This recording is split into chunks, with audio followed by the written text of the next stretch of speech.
উম্মতে নবীরে পাইলে যেভাবে সম্মান করতে হয়, নবীরে না পাইলে এই উম্মতে আলেমকে সেইভাবে সম্মান করতে হবে। আগের কথার সাথে কথার সম্পর্ক আছে কিনা? যে যুগে নবী আসতেন, এই যুগে নবী রাসূলরা দুনিয়ার মানুষদের চিরকালের জন্য জান্নাতে যাওয়ার ব্যবস্থা বাতায় দিতেন। যে যুগে নবী আসা বন্ধ, এই যুগে কি দুনিয়ার মানুষ জান্নাতে যাওয়ার পথ চিনার দরকার নাই? জান্নাতে যাওয়ার পথ চিনাইতেন নবীগণ, নবীগণ নাই, অথচ জান্নাতে যাওয়ার পথ চিনার দরকার আমরা এখনো বাকি না, বাকি নাই। জান্নাতে যাওয়ার পথ চিনার বাকি, কিন্তু চিনা নেওয়ালা নাই। তখন উপায় কি হইতো? এখন একমাত্র আলেমগণ হবেন নবীগণের পক্ষ থেকে এই দায়িত্ব পালন করে নেওয়া। এই জন্য আব্দুল্লাহ ইবনে আব্বাস রাদিয়াল্লাহু আনহু বলেন, উম্মতে নবীকে পাইলে যেভাবে সম্মান করতে হইতো, নবীরে না পাইলে ঠিক সেইভাবে আলেমকে সম্মান করতে হবে।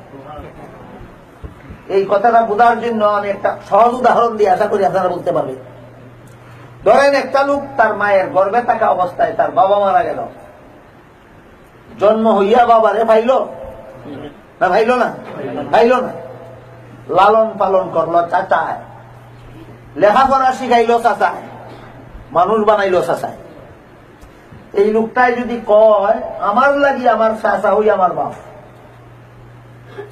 অন্য লোকের বাপ হই তার বাপ, আর আমার লাগি চাচা হই বাপ, এই কথাটার ব্যাখ্যা কি? যে আমার লাগি আমার চাচা হই আমার বাপ, এর ব্যাখ্যা কি? চাচায় আমার জন্ম দিছে না বাপের কাম করে দিছে? ঠিক তেমনি ভাবে আব্দুল্লাহ ইবনে আব্বাসের কথা হইল যে তোমরা যারা দুনিয়াতে নবীরে পাইছো না, যদি জান্নাতের খরিদ্দার হইতে চাও, তোমরা লাগি আলিম হই নবী। কথা বুঝছেন? তোমরা লাগি আলিম হই নবী। নবীরে ভাইলে কলেমা কালাম নবীর কাছে শিখা যাইত, নবীরে ভাইলে উযু গোসল নবীর কাছে শিখা যাইত, নবীরে ভাইলে নমাজ বন্দেগী নবীর কাছে শিখা যাইত। নবীরে ভাইছো না, হও কলেমা কালাম কার কাছে শিখছো? নবীরে ভাইছো না, ব্যস্ত দেবার লাগি হালাল হারাম কার কাছে শিখছো? নবীরে ভাইছো না, ব্যস্ত যাওয়ার লাগি নমাজ রোজা কার কাছে শিখছো? আলেমের কাছে। নবীরে এগুলি নবীর কাছে শিখার মতো ব্যবহার ছিল। নবী না ভাবার কারণে নবীর পক্ষ থেকে আলেম তোমরা রে কলেমা কালাম শিখাইছেন, আলেম তোমরা রে উযু গোসল শিখাইছেন, আলেম তোমরা রে ফাতনা ভাত শিখাইছেন, আলেম তোমরা রে হালাল হারাম শিখাইছেন, আলেম তোমরা রে নমাজ বন্দেগী শিখাইছেন। এই কারণে তোমরা লাগি আলিম নবী। কথা বুঝে আসলো কিনা? এই কারণে হযরত আব্দুল্লাহ ইবনে আব্বাস রাদিয়াল্লাহু তাআলা আনহু বলেন যে নবীরে পাইলে উম্মতে যেইভাবে নবীরে সম্মান করতে হয়, যে উম্মতে নবীরে পাইল না এরা আলেমকে ঠিক সেইভাবেই সম্মান করতে হবে। কোন কারণ আছে নি? নবীরে পাইলাম না গতিকে আলিমরে নবীর মতো সম্মান করতাম কেন? কোন কারণ আছে নি? না, কোন কারণ নাই। কি কারণ? আলিম ওই আমারে নবীর কাম করে দিছে, আলিম ওই আমারে নবীর কাম করে দিছে। নবীর দিন আমি নবীর কাছে শিখার দরকার ছিল, নবীরে পাইলাম না গতিকে আলিম আমারে নবীর দিন শিখাইলে। এই কারণে আমার লাগে আলিম ওই নবী। নবীরে ফেলে যেভাবে সম্মান করতাম আলিমের ঠিক সেইভাবেই আমার সম্মান করতে হবে।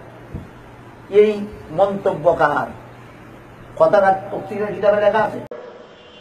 যেই জামানায় নবী থাকবে না সেই জামানায় উলামায়ে কেরাম তোমাদের নবী। যেই জামানায় নবী থাকবে না সেই জামানায় কারা নবী?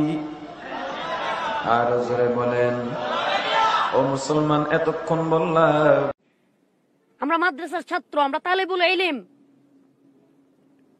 আমাদের উস্তাদরা আমাদের নবী, আমাদের উস্তাদরা আমাদের নবী, আমাদের কোরআন হাদিস আমাদের কি শিক্ষা দিয়েছে? আমরা আন্দোলন করব, প্রতিবাদ করব। তা শুনলেন সর্বপ্রথম মাওলানা নুরুল ইসলাম অলিপুরী।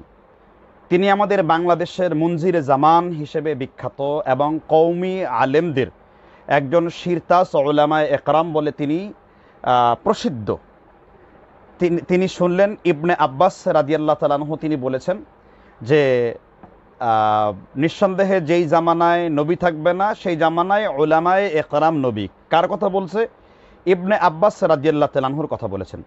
দ্বিতীয় আপনারা শুনলেন হাফিজুর রহমান মেসবাহ, যিনি হাফিজুর রহমান কুয়াকাটার ভাই হাবিবুর রহমান মেসবাহ, যিনি বললেন যে যেই জামানায় নবী থাকবে না সেই জামানায় উলামায়ে কেরাম নবী। আবার তিনি বললেন যেই জামানায় নবী থাকবে না সেই জামানায় ওলামা একরাম নবী, ঠিক এইভাবে সুর দিয়ে তিনি বললেন। আর রফিকুল ইসলাম ছোট মানুষ, কথা উনি স্বীকার করছেন যে এরা ভুলে বলে ফেলেছে। আসলে ছোট মানুষকে নিয়ে কম কথা বলবো, কারণ সে তো ক্ষমা চেয়েছে, যদিও তার ক্ষমা চাওয়ার মধ্যেও ভুল, মানে ভুল স্বীকার করতেও তিনি ভুল করছেন, এটা ভিন্ন বিষয়। তো এখন আসা যাক যে মাওলানা নুরুল ইসলাম অলিপুরি যে দলিল দিলেন, একজন আলেম মুনজির জামান যদি তিনি হয়ে থাকেন, আমরা স্বীকার করি তিনি আমাদের উস্তাদের উস্তাদ তুল্য একজন বড় আলেম, তার দ্বারা এই দিনের অনেক খেদমত হয়েছে, অনেক শিরক এবং কবর পূজারী অনেকেই তার সাথে মোনাজারা করে, তিনি বেশ কিছু মোনাজারাতে তিনি জয়লাভ করতে পেরেছেন। আলহামদুলিল্লাহ, আহলান সাহলান মারহাবান, এটা ইসলামের জন্য অনেক কল্যাণকর। কিন্তু তার মতো একজন আলেম যদি এই কথাগুলো বলে যে যেই জামানায় নবী থাকবে না সেই জামানায় ওলামা একরাম নবী, আর আব্দুল্লাহ ইবনে আব্বাস রাদিয়াল্লাহু তাআলা আনহুর দলিল দিয়ে যদি তিনি কথা বলেন, আমি দুঃখের বিষয়, লাইভ অনুষ্ঠানের মাধ্যমে আপনাদেরকে একটি দুঃখের বিষয় বলবো যে তারা যে এই জাল হাদিসটা বলছে, সেই জাল হাদিসটাকেও, প্রথম কথা হলো এবারত বলে নাই, দ্বিতীয় কথা হলো জাল হাদিসটাকেও জাল করছে।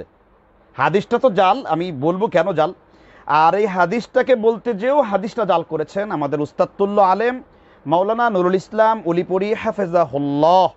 তার এই কথাটা বা তার এই বক্তব্যটা অবশ্যই মুনজিরে জামান হিসেবে অবশ্যই আলেমানা হয়নি, এবং এই কথাগুলো বলার দ্বারা আমাদের সমাজের মধ্যে কিন্তু মানে খাতমে নবুয়তের জন্য যে বিষয়গুলো ফুটে ওঠে, আমরা সেইগুলো খতিয়ে দেখব, যেগুলো কিন্তু আসলে কাদিয়ানীদের ইন্ধন যুগানোপূর্ণ কথা। আস্তাগফিরুল্লাহ, এই ধরনের কোনো কথা আল্লাহ রাসূল সাল্লাল্লাহু আলাইহি ওয়াসাল্লাম বলেননি। এক নাম্বার কথা হলো, আমরা কথা বলবো দলিলের ভাষায়, আমরা কথা গালিগালাজের ভাষায় বলবো না, আমরা কথা বলবো প্রমাণের ভাষায়। কে কত বড় আলেম, কে কতটুকু যোগ্যতার, কে কত কিছু, এটা বড় কথা নয়। বড় কথা হলো যারা বিকৃতি এবং বানোয়াট মিথ্যা হাদিস বলে, যারা আল্লাহর নবী সাল্লাল্লাহু আলাইহি ওয়াসাল্লামের রিসালাতকে মানুষের কাছে ছোট করে তুলে ধরে, তাদের সম্পর্কে আমাদের কথা বলতে হবে। তো প্রথম হলো এই হাদিসটা কোথায় রয়েছে, ইবনে আব্বাসের। আমি দলিল দিয়ে দিচ্ছি, আপনারা মিলিয়ে নেবেন যারা আলেম এই পেজের সাথে, অথবা এই বক্তব্যটা যে আলেমের কাছে পৌঁছাবে। এই কথাটা সর্বপ্রথম ইমাম দাইলামি তার যে বিখ্যাত গ্রন্থ আল ফেরদাউস বিমা আসরুল খিতাব, এই গ্রন্থের, আমার বলছি আল ফেরদাউস বিমা আসরুল খিতাব, এই গ্রন্থের দ্বিতীয় খণ্ডের 36,066 নম্বরে এই হাদিসটি উল্লেখ রয়েছে। আব্দুল্লাহ ইবনে আব্বাস রাদিয়াল্লাহু তাআলা বর্ণনা করেছেন, আশ-শাইখু ফি আহলিহি কান নবী ফি উম্মতিহি। আবার বলছি, আশ-শাইখু ফি আহলিহি কান নবী ফি উম্মতিহি, অর্থাৎ এখানে উল্লেখ করা আছে যে আশ-শাইখু ফি আহলিহি কান নবী ফি উম্মতিহি, অর্থাৎ শায়েখ তার পরিবারে নবীর মতন। ইবনে আব্বাসের এই কথাটা যেটা আপনার উল্লেখ করেছে আল ফিরদাউস ফি আসরুল কিতাব, ইমাম দাইলামির 36,066 নম্বরে, যে আশ-শাইখু ফি আহলিহি কান নবী ফি উম্মতিহি, শায়েখ তার পরিবারে নবীর মতন। এক নম্বর কথা, এখানে আলেম শব্দ নাই, শায়েখ মানে হলো বৃদ্ধ মুরব্বী। যদিও আমরা শায়েখকে আলেম হিসেবে ধরি, এই কথাটি উল্লেখ করেছে এইভাবে যে শায়েখ তার পরিবারে নবীর মতন। ঠিক এইরকমেরই আরেকটি রেওয়ায়েত উল্লেখ রয়েছে কানজুল উম্মালের 15 নম্বর খণ্ডের 42,632 নম্বর। আবার বলছি, কানজুল উম্মালের 15 নম্বর খণ্ডের 42,632 নম্বর। এখানে একই রকম কথা ইবনে আব্বাস থেকে বর্ণিত, আশ-শাইখু ফি বাইতিহি কান নবী ফি কওমিহি, অর্থাৎ শায়েখ তার ঘরে যেমন নবীর মতন, তিনি তার কওমে তার নবীর মতন। এই হলো তাদের দলিল, আশ-শাইখু ফি আহলিহি কান নবী ফি কওমিহি বা বাইতিহি, অর্থাৎ শায়েখ তার পরিবারে বা তার ঘরে নবীর মতন। এবার আসেন, এই হলো আমাদের মাওলানা নুরুল ইসলাম অলিপুরি হাফিজুর রহমান মেসবাহ বা কুয়াকাটা, আর হলো ওই ছোট ভাই রফিকুল ইসলাম যিনি মাদানীনগর থেকে পড়ে মাদানী লাগান, তাদের এই হলো দলিল। কিন্তু দুঃখের বিষয় হলো, কষ্ট পেতে হবে যে আমাদের সমস্ত উলামা একরাম একমত। এটা যদি নামাজের মাসালা হতো, রাফাইদানের মাসালা হতো, বুকে হাত বাঁধার মাসালা হতো, তারাবি 8 রাকাত 20 রাকাতের মাসালা হতো, তাকবিরাতুল ঈদাইনের মাসালা হতো, এক হাতে মুসাফাহা না 2 হাতে মুসাফা হতো, এটা যদি আপনার হালাল হারামের হতো, ছোট ইস্তিহাদি কোনো মাসালা হতো বলতাম। কিন্তু এটা এমন একটা বিষয় যে সমস্ত আয়াম্মায়ে মুস্তাহিদ যারা রয়েছেন, যারা ইমাম রয়েছেন, সমস্ত মাযহাবের ইমামরা একমত, জাল হাদিস দ্বারা প্রচার করা, জাল হাদিস বলা, জাল হাদিস বক্তব্য করা এটা একটা সম্পূর্ণ মিথ্যাচার। কারণ তার থাকার জায়গা হলো মান কাযাবা আলাইয়া মুতাআম্মিদান ফালিয়াতাবাওয়া মাকআদাহু মিনান নার। সহিহ বুখারীর 108 নম্বর হাদিস, ফয়জুল বারীর সরা 50 জন সাহাবী থেকে এই হাদিসটি বর্ণিত রয়েছে। ইমাম আনোয়ার শাহ কাশ্মীরি রাহিমাহুল্লাহ তিনি তার বুখারী ফয়জুল বারীর সরা 109 নম্বর হাদিসের ব্যাখ্যায় বলেছেন যে মান কাযাবা আলাইয়া মুতাআম্মিদান ফালিয়াতাবাওয়া মাকআদাহু মিনান নার। যেই কথা আমি আল্লাহ রাসূল বলিনি, আমার আল্লাহ রাসূলের নামে চাপিয়ে দেওয়া হলো, তার থাকার জায়গা হলো সরাসরি জাহান্নাম। তাহলে অবশ্যই হাদিসটি জাল এই কথাটাকে আমি বলেছি কিনা, এক নাম্বার। আস্তাগফিরুল্লাহ, আমি পূর্বেই বলেছি যে যত আলেমের কাছে এই কথাটা পৌঁছাবে, কেন আপনাদের ছেলেরা এই কথাগুলো বলছে, এর মূল হলো এই বানানো হাদিস। এর মূল হলো এই কথাটা, শাইখু ফি আহলিহি কান্নবী ফি উম্মতিহি, বা শাইখু ফি আহলিহি কান্নবী ফি বাইতিহি। এই যে শায়েখ তার ঘরে নবীর মতন, শায়েখ তার পরিবারে নবীর মতন, শায়েখ তার কওমে নবীর মতন, এই যে জাল হাদিসটা প্রচার করার কারণে এই সমস্ত লোকরা বলছে, ছোট ছোট মানুষরা বলছে, এই সমস্ত আলেমরা বলছে, যেহেতু হাদিসের তাহকিক নাই, যেহেতু হাদিসটা জাল, এই জন্য তারা বলে বেড়াচ্ছে যে নিঃসন্দেহে যেই জামানায় নবী নাই সেই জামানায় আলেমরাই নবী। এই কথাটা বলার কারণ হলো এটাই, তাদের কাছে এই দলিলটা মজুদ আছে। এক নম্বর কথা, হাদিসটি সরাসরি জাল হাদিস, বানানো হাদিস, একটি কিতাবে নয়। আমি 80টি কিতাবের হাওয়ালা দিতে পারি, কিন্তু আমি উল্লেখযোগ্য মোটা 10টি কিতাব থেকে রেফারেন্স দেব যাদের কাছে হাদিসটি জাল। প্রথম দলিল দিয়েছেন আল্লামা জালালউদ্দিন সুয়ুতি তাফসিরে জালালাইন, যার নামে আমাদের কওমি মাদ্রাসায় জালালাইন মেশকাত দাওরা, অর্থাৎ দাওরায় হাদিসের আগে মেশকাত, তার আগে এই জালালাইনের নামে, তাফসিরে জালালাইনের কিতাবের নামে যিনি আল্লামা জালালউদ্দিন সুয়ুতি, তিনি তার বিখ্যাত গ্রন্থ, তার গ্রন্থের নাম হলো, তিনি তার গ্রন্থের মধ্যে আলোচনা করেছেন যে এই যে কথাটি জামিউল জাওয়ায়েমের মধ্যে তিনি আলোচনা করেছেন, তৃতীয় খণ্ড 11,147 নাম্বার হাদিস, এই যে আশ-শাইখু ফি আহলিহি কান-নবী ফি উম্মতিহি। আল্লামা জালালউদ্দিন সুয়ুতি এই হাদিসটি আশ-শাইখু ফি আহলিহি কান-নবী ফি উম্মতিহি, নবী তার পরিবারে, শায়েখ তার পরিবারে নবীর মতন, অথবা শায়েখ তার কওমে নবীর মতন, এই হাদিসটি লেখে ইমাম জালালউদ্দিন সুয়ুতি, আমার কথা না, যিনি সমস্ত আলেমদের কাছে মর্যাদার অধিকারী, যিনি কওমি মাদ্রাসা জালালাইন কিতাব যার নামে লেখা, তিনি মন্তব্য করেছেন যে নিঃসন্দেহে ওয়াকালা ইমাম ইবনুল জাওজি রাহিমাহুল্লাহ, ইমাম ইবনুল জাওজি, যিনি ইমাম ইবনুল কাইয়্যিম আল জাওজি, তিনি বলেছেন যে ফিল মাওযুআত, ইমাম জালালউদ্দিন সুয়ুতি তিনি ইবনুল কাইয়্যিমের তিনি দলিল দিয়ে বলেছেন ফিল মাওদুআত, এই যে হাদিসটি আশ-শাইখু ফি আহলিহি কান-নবী ফি বাইতিহি বা কান-নবী উম্মতিহি, এই যে হাদিসটা পেশ করা হয়, এই হাদিসটি সরাসরি জাল। কে বলছেন? আল্লামা জালালউদ্দিন সুয়ুতি। যদি আমার উস্তাদ আল্লামা নুরুল ইসলাম অলিপুরি হাফিজাহুল্লাহর কানে এই কথাটা পৌঁছে থাকে, যদি কোনো কওমি মাদ্রাসার আলেমদের কানে এই কথাটা পৌঁছে থাকে, যদি কোনো মুহাদ্দিসের কানে এই কথাটা পৌঁছে থাকে, যদি কোনো হানাফি মাযহাবের ফকি যিনি মাকামাতে হারিরি পড়ান, তিরমিজি আউয়াল পড়ান, সানি পড়ান, আবু দাউদ আউয়াল পড়ান, সানি পড়ান, উলুমুল হাদিসের যদি বসুন্ধরার মার্কাজের আলেমদের কাছে পৌঁছে থাকে, অবশ্যই এই কথাগুলো রদ করতে হবে। কেন এই ধরনের জাহিলিয়াত সমাজের মধ্যে চলবে, অথচ হাদিসটা জাল? আমি বলি নাই, কে বলেছেন? আল্লামা জালালউদ্দিন সুয়ুতি রাহমাতুল্লাহ আলাইহি। এবার দ্বিতীয় দলিল, এবার আমি বলি নাই, ইমাম কাজবিনী রহমতুল্লাহ আলাই তার বিখ্যাত গ্রন্থ তাদবিন ফি আহবারে কাজবিন, এই গ্রন্থের তৃতীয় খণ্ডের 95 এবং 96 নাম্বার পৃষ্ঠাতে ইমাম কাজবিনী রহমতুল্লাহ আলাই উল্লেখ করেছেন। আবার বলছি, তাদবিন ফি আহবারে কাজবিন, ইমাম কাজবিনী রহমতুল্লাহ আলাই তৃতীয় খণ্ডের 95 এবং 96 নাম্বার পৃষ্ঠায় বলেছেন, হাযা হাদীসুন মাওদু, এই যে আশ-শাইখু ফি আহলিহি কান-নবী ফি উম্মতিহি, শায়েখ তার পরিবারে নবীর মতন, অথবা শায়েখ তার কওমে নবীর মতন, এই যে হাদিসটি উল্লেখ করেছে ইমাম কাজবিনী রহমতুল্লাহ আলাই তার বিখ্যাত গ্রন্থ তাদবিন ফি আহবারে কাজবিনের মধ্যে তিনি ফতোয়া দিয়েছেন যে হাযা হাদীসুন মাওদু, এই হাদিসটি সরাসরি জাল হাদিস, সরাসরি জাল হাদিস। কে? ইমাম কাজবিনী রহমতুল্লাহ মতে। এখন কি বলবেন? এ কথাটা আমি বলেছি না।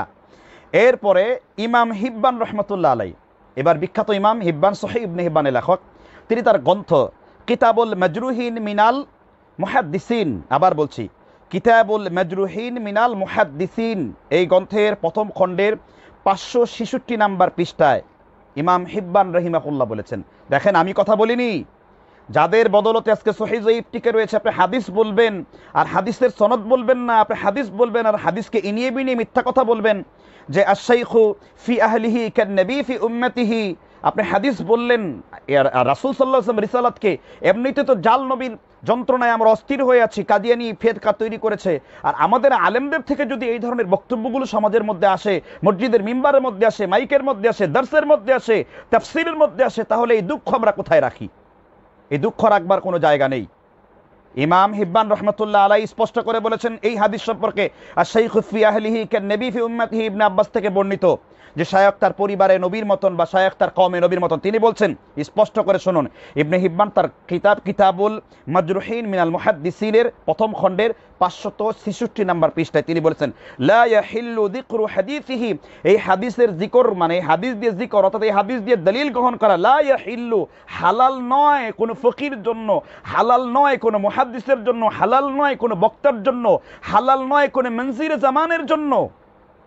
আমি কি করে আপনাদেরকে বুঝাই এই কথাটা? আমি কি করে আপনাদেরকে বুঝাই? আমি আসলে কথাটা আবেগ আপ্লুপ্ত। আমরা নবী রাসূল সাল্লাল্লাহু আলাইহি ওয়াসাল্লাম যেন বলছে, আনা খাতামুন নবিয়্যিন, আমি তোমাদের মধ্যে শেষ নবী, লা নবিয়্যা বা'দি, আমার পরে কোনো নবী আসবে না। বুখারী মুসলিমের হাদিস, যেখানে সূরা আহজাবের 40 নম্বর আয়াতে আল্লাহ বলছেন, মা কানা লিন, আল্লাহ তাআলা বলছেন যে নিঃসন্দেহে মুহাম্মদ সাল্লাল্লাহু আলাইহি সাল্লাম তোমাদের মধ্যে ওয়ালাকি রাসূলুল্লাহ ওয়া খাতামান নবিয়্যিন, মা কানা মুহাম্মাদুন আবা আহাদিম মির রিজালিকুম ওয়ালাকি রাসূলুল্লাহ ওয়া খাতামান নবিয়্যিন, নিঃসন্দেহে মুহাম্মদ সাল্লাল্লাহু আলাইহি সাল্লাম কোনো পুরুষের পিতা নন, তিনি আল্লাহর প্রেরিত শেষ নবী, খাতমে নবুয়তের সিলমোহর তাকে মারা হয়েছে। যেখানে আল্লাহ রাসূল তিরমিজিতে বলছে শুধু ওমর সম্পর্কে একটি উক্তি, যে আমার পরে কেউ যদি নবী হতো সে হতো উমর। তিরমিজিতে শুধু হাসান শর্তে এই হাদিসটি রয়েছে, হাদিস সহিহ। ইমাম তিরমিজি বলেছেন হাদা হাদিসুন হাসানুন সহিহ, হাদিসটি হাসান। তাহলে ইমাম হিব্বানের মতে এই হাদিস দিয়ে বক্তব্য করা, লা ইয়াহিল্লু যিকরি হাদিসিহি, এই হাদিস দিয়ে জিকর গ্রহণ করা, দলিল গ্রহণ করা, বক্তব্য দেওয়া, বলা, কথা বলা, লিখা হারাম। এই আশ-শাইখু ফি আহলিহি কান নবী ফি উম্মতিহি। তাহলে আমি বলতে চাই আমাদের, তাহলে নুরুল ইসলাম অলিপুরি সাহেব এই কথাগুলো বলার কারণ আজকে ছোট বাচ্চারা বলতেছে আমাদের উস্তাদ আমাদের নবী, আমাদের উস্তাদরা আমাদের নবী। কেন? কোরআনে কি আল্লাহ তাআলা আলেমদের মর্যাদা বর্ণনা করেননি? রাসূল সাল্লাল্লাহু আলাইহি ওয়াসাল্লাম কে বুখারীতে 159 নম্বর হাদিস কিতাবুল ইলমে বলেন নাই, মা ইউরিদিল্লাহু বিহি খায়রান ইউফাক্কিহু ফিদ্দিন ওয়া ইন্নামা আনা কাসিমুন আল্লাহু ইউতি, আল্লাহ যার কল্যাণ চান, আল্লাহ যার মঙ্গল চান, আল্লাহ যার ভালাই চান, তাকেই দ্বীনের ব্যাপারে সুস্পষ্ট জ্ঞান দান করেন। মহান আল্লাহ সুবহানাহু ওয়া তাআলা কি বলেননি, ইন্নামা ইয়াখশাল্লাহা মিন ইবাদিহিল উলামা, নিঃসন্দেহে আমি আল্লাহকে সবথেকে বেশি ভয় করে আলেম। আল্লাহ সুবহানাহু ওয়া তাআলা কি বলেননি সূরা ইমরানের 18 নম্বর আয়াতে, উলুল ইলমি দারাজাত, আমি আলেমদেরকে সবথেকে উচ্চ মর্যাদা দান করেছি। আল্লাহ রাসূল কি বলেননি সহিহ বুখারী, সহিহ তিরমিজি তারগীব ওয়া তারহিবের 1208 নম্বর হাদিস, ইন্নাদ দুনিয়া মালউনাতুন মালউনুন মা ফিহা, দুনিয়া অভিশপ্ত, দুনিয়ার সমস্ত কিছু অভিশপ্ত, অভিশপ্ত নয় আলেম এবং যারা ইলম অর্জন করে তারা। রাসূল কি তিরমিজির 40 নম্বর হাদিসে বলেননি কথা, মান সালাকা তরিকান ইয়ালতামিসু ফিহি ইলমান সাহালা লাহু তরিকুন ইলাল জান্নাতি, যখন হাদিস কোরআন শিখাবার জন্য একটা ছাত্র তলবে ইলম যখন তার পাকে রাস্তায় প্রসারিত করে, আল্লাহ তার জন্য জান্নাতকে প্রসারিত করে দেন। আল্লাহ এত আলেমদের ফজিলত থাকতে, এত আলেমদের ব্যাপারে হাজার হাজার আয়াত থাকতে, হাজার হাজার লক্ষ লক্ষ হাদিস থাকতে, মানে কিতাবুল ইলম প্রত্যেকটা অধ্যায়ে আলেমদের মর্যাদা আছে। সমুদ্রের মাছ পর্যন্ত আলেমের জন্য দোয়া করে, ছোট পিপিলিকা একজন আলেমের জন্য দোয়া করে, এত সংখ্যক সহিহ হাদিস থাকতে আর শাইখু ফি আহলিহি কান নবী ফি উম্মতিহি, এই মিথ্যা হাদিস আমরা বলবো কেন? এই মিথ্যা হাদিস শোনাবো কেন? এই সমস্ত জাল এবং হাদিসের কারণে এই সমস্ত ছেলেরা উস্তাদের কাছ থেকে শুনে শুনে মাঠে ঘাটে এই সমস্ত জাল হাদিস বয়ান করছে। সুতরাং সাবধান হন, খেয়ানত থেকে নিজেকে বাঁচিয়ে রাখুন, রিসালাতের কথা চিন্তা করুন, আল্লাহকে ভয় করুন। কে কত বড় আলেম, কে কত ছোট আলেম, এটা বড় কথা নয়। বড় কথা হলো আমি যে দলিলগুলো দিচ্ছি এটা সহি কিনা, আমি যে কথাগুলো বলছি এটা সহি কিনা, আমি যে কথাগুলো দলিল দিচ্ছি কিতাবাদি থেকে, হাদিসের রিজাল শাস্ত্রের গ্রন্থ থেকে, ইমামগণের উক্তি থেকে, যারা হাদিস বিজ্ঞানী তাদের মত থেকে। সুতরাং আপনাকে এই কথাগুলো গ্রহণ করতে হবে এবং বলার ক্ষেত্রে সাবধানতা অবলম্বন করতে হবে। তৃতীয় হলো, চতুর্থ দলিল দিয়েছেন ফাতহুল কাদিরের মধ্যে আল্লামা মানাভি রহমতুল্লাহ আলাই, আল্লামা মানাভি আশ-শাইখু ফি আহলিহি কান নবী ফি উম্মতিহি, এই হাদিসের দলিল তিনি বলেছেন যে ইমাম হিব্বান বলেছেন হাদা হাদিসুল মাওদু, এই হাদিসটা জাল। আল্লামা জারকাশি রহমতুল্লাহ আলাই একজন বিখ্যাত মুহাদ্দিস, তিনিও বলেছেন যে হাদিসটা বাতিলান মুনকারান লা আসলা লাহু, এই হাদিস হলো আপত্তিকর, এই হাদিস হলো বাতিল, এই হাদিসের কোনো আসল নেই। কে লিখছেন? ফয়জুল কাদির 4th খণ্ড, আল্লামা মানাভি রহমতুল্লাহ আলাই তিনি উল্লেখ করেছেন। এবং তিনি ইমাম ইবনে হাজার আসকালানি রহমতুল্লাহ একটি কৌল তিনি এনেছেন। এবার ওয়াকালা ইমাম ইবনে হাজার আসকালানি, ইমাম ইবনে হাজার আসকালানি যিনি হাফিজুল হাদিস, তবাকাতুল মুদাল্লিসিন এবং তাহজিবুত তাহজিব, তাকরিবুত তাহজিব যিনি লিখেছেন, বিখ্যাত আলেম হাফিজ ইবনে হাজার আসকালানি রহমতুল্লাহ আলাই, প্রখ্যাত মুহাদ্দিস, ফাতহুল বারির লেখক, যাকে সমস্ত আলেমরা শ্রদ্ধা করেন, সম্মান করেন, তিনি বলেছেন এই যে আশ-শাইখু ফি আহলিহি কান-নবী ফি উম্মতিহি, এই হাদিসের ব্যাখ্যায় তিনি বলেছেন যে ওয়াজামা শাইখুনা ইয়ানি ইবনে হাজার আসকালানি হাদা হাদিসুন মাওদু, এই যে কথাটা মানে উনি বলতেছেন ইমাম আল্লামা মানবী রহমতুল্লাহ আলাই, ইমাম শেখ অর্থাৎ ইমাম ইবনে হাজারকে বলতে শুনেছি যে এই হাদিসটি সরাসরি জাল হাদিস, সরাসরি বানোয়াট হাদিস। আল্লাহ তাআলা আমাদেরকে বুঝবার তৌফিক দান করুন, আল্লাহ তাআলা আমাদেরকে বুঝবার সমঝ দান করুন। এরপরে আমি এ পর্যন্ত কিন্তু আপনাদের কাছে 4টা দলিল দিয়ে দিলাম। এরপরে 5ম নাম্বার দলিল, ইমাম সাকাবি রহমতুল্লাহ আলাইয়ের কিতাবের নাম হলো আল মাকাসিদুল হাসানা। আবার বলছি, ইমাম সাকাবি রহমতুল্লাহ আলাইয়ের মধ্যে ইমাম সাকাবি রহমতুল্লাহ আলাই তার কিতাব আল মাকাসিদুল হাসানা, কয় নাম্বার পৃষ্ঠা? 609 নাম্বার পৃষ্ঠায়। আবার বলছি, আল মাকাসিদুল হাসানা এর 609 নাম্বার পৃষ্ঠায় কে লিখেছেন? ইমাম সাকাবি রহমতুল্লাহ আলাই। তিনি ইমাম ইবনুল কাইয়ুম, ইমাম ইবনে তাইমিয়া, হাফিজ ইমাম তাইমিয়া রহমতুল্লাহ আলাইহি থেকে তিনি বর্ণনা করেছেন আশ-শাইখু ফি আহলিহি কান-নবী ফি উম্মতিহি, তিনি উল্লেখ করেছেন লাইসা মিন কালামিন নবী সাল্লাল্লাহু আলাইহি ওয়াসাল্লাম, লাইসা মিন কালামিন নবী সাল্লাল্লাহু আলাইহি ওয়াসাল্লাম আশ-শাইখু ফি আহলিহি কান-নবী ফি উম্মতিহি, এই কথাটি আল্লাহর নবীর কথা কোশ্চিন কালাও হতে পারে না, আল্লাহর নবীর কথা হতে পারে না, অসম্ভব হতে পারে না, বেশক হতে পারে না, নিশ্চয়ই হতে পারে না। লাইসা মিন কালামিন নবী সাল্লাল্লাহু আলাইহি ওয়াসাল্লাম, ইমাম তাইমিয়া রাহমাতুল্লাহ আলাইহি বলেছেন এই কথাটি কখনোই রাসূল সাল্লাল্লাহু আলাইহি সাল্লামের হতে পারে না। যে কথাটা রাসূল বলেননি, যে কথাটা জাল হাদিস, বানানো হাদিস, এই কথাটা আমরা বলি কি করে একজন আলেম হয়ে, কি করে এই আমানতের খিয়ানত করি?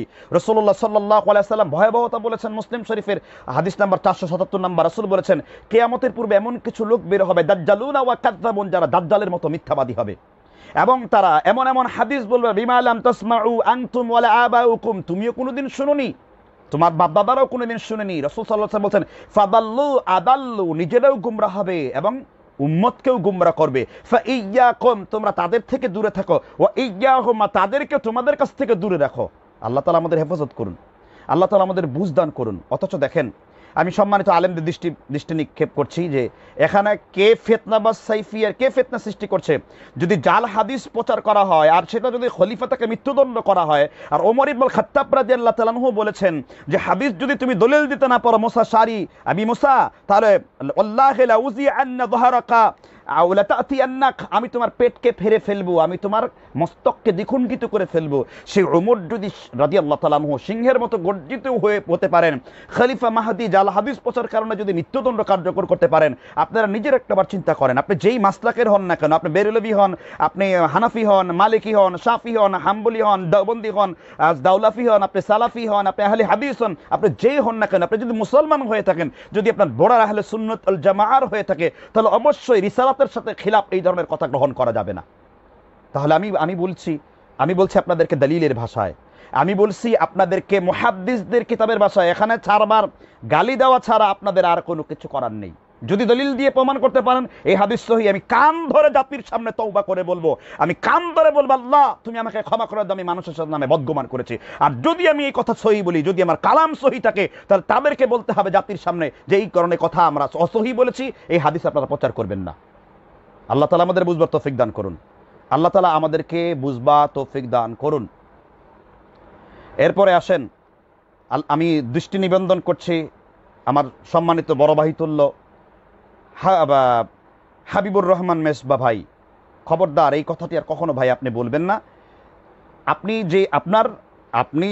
যেই মাসলাকের আছেন, সেই মাসলাকের ইমাম আল্লামা মুল্লা আলী কারি আল হানাফি রহমতুল্লাহ আলাই, তার বিখ্যাত গ্রন্থ তিনি কিতাবুল আল মাওজুআতের মধ্যে মুল্লা আলী কারি রহমতুল্লাহ আলাই তিনি উল্লেখ করেছেন আল ইসরারু মারফুআ, আল ইসরারু মারফুআ, মুল্লা আলী কারি, দুঃখিত 6 নম্বর দলিল দিচ্ছি, আল ইসরারু মারফুআ, এই গ্রন্থের মধ্যেও মুল্লা আলী কারি রহমতুল্লাহ আলাই বলেছেন যে এই যে হাদিসটা আশ-শাইখু ফি আহলিহি কান-নবী ফি উম্মতিহি, এই হাদিসটা সরাসরি জাল।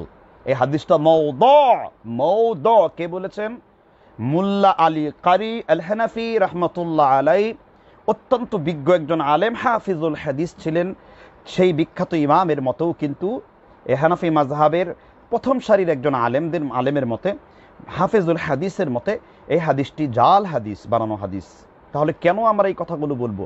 যদি অজ্ঞতার কারণে বলে থাকি, আল্লাহ তাদের মাফ করুন। আর যদি জেনে বুঝে বলে থাকি, কাবিরা গুনাহ হবে না শুধু, যতদিন পর্যন্ত মানুষ এই কথাগুলো শুনবে। এই জন্যই আজকে আমাদের উস্তাদগণ আমাদের নবীর মতন। আমি এই জন্য লাইভে বলেছিলাম যে এটার কারণ এবং প্রতিকার কি। প্রতিকার একটাই, আপনারা মিথ্যা হাদিস বলা ছেড়ে দেন, আপনারা বানানো হাদিস বলা ছেড়ে দেন, আপনারা হানাফি মাযহাবের ভিত্তিতেই ফতোয়া দেন, হানাফি মাযহাবের আমলই করেন। কিন্তু হানাফি মাযহাব এই কথা বলেন না জাল হাদিস প্রচার করার জন্য।